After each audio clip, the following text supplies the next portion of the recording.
Now at 5:30. We got a firefighter through the floor. Repeat that message. You said you got a firefighter through the floor. A scary scene inside a burning building in Arlington overnight. Then, unleashed dogs at the center of a debate in South Boston. The divide between owners and parents about letting pups play free. Summer-like temperatures and a few isolated showers return again tomorrow. And the coronavirus health emergency ends today. What this major milestone means. 7 News at 5:30 starts now. Mayday, mayday, mayday. Firefighter through the floor. Engine 2's working on getting them out now. First at 5:30, a firefighter's frantic call for help when fierce flames overtake this building in Arlington. That wasn't the only issue crews battled as they try to get things under control there. And now there are questions about how this raging inferno erupted. 7's Steve Cooper is live in Arlington with the very latest. Steve.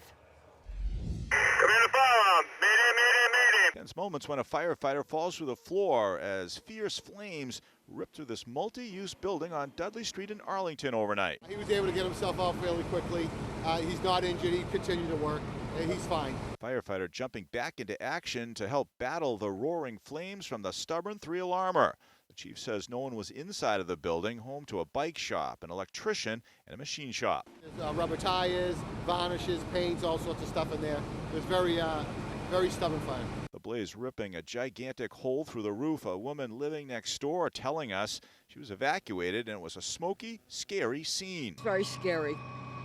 Our house is 15 feet from where the fire was, and we're very fortunate that there was no wind. She says emergency responders were here for hours, and for the moment, her thoughts are with the business owners who lost everything. I assume that, they'll be rebuilding, but that takes time.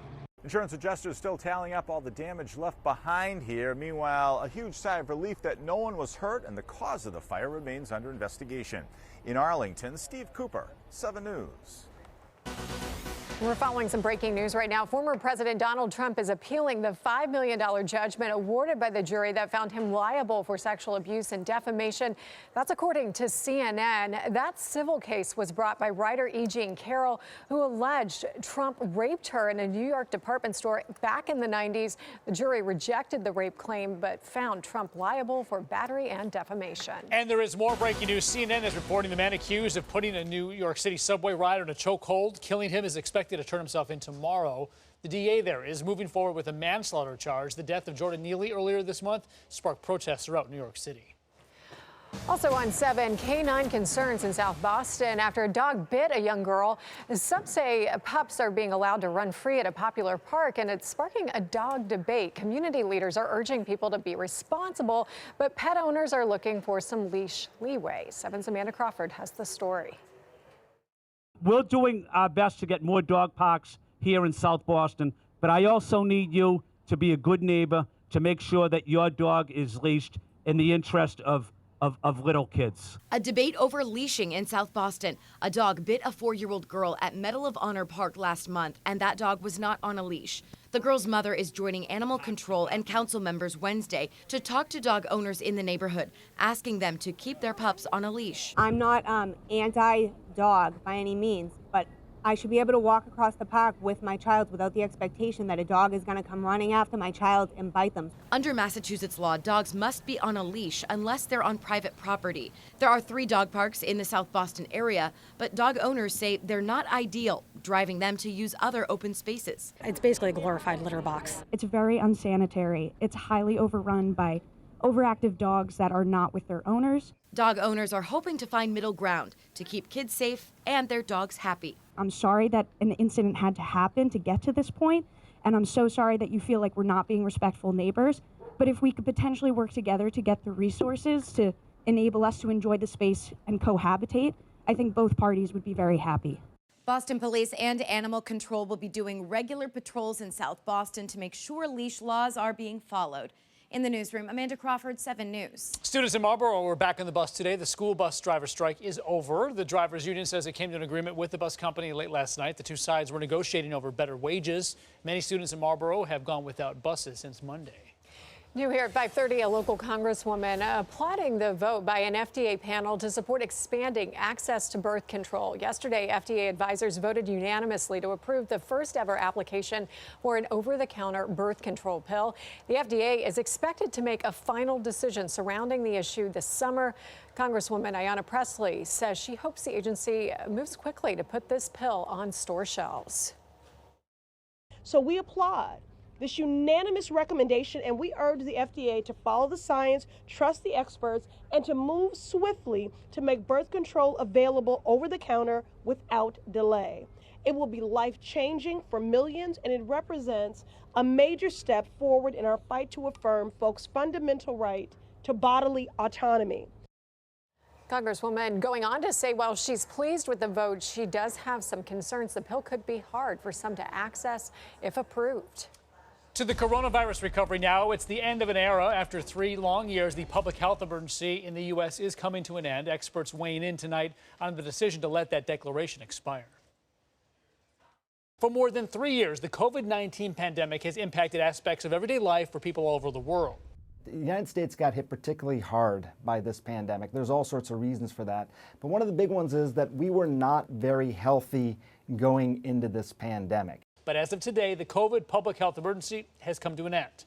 Weekly COVID-19 cases and hospitalizations are drastically lower than in previous years. I think for some people, this is going to seem very arbitrary and accelerated, that the emergency part of this pandemic is coming to an end. For other people, they're going to say, hey, look, months ago, maybe even a year ago, I was sort of through this. While this is a milestone moment, health officials say COVID-19 was still responsible for around 1,100 weekly deaths in the U.S. at the end of last month. That's about 55,000 a year that would die if those numbers stayed the same, which is basically a really bad flu season.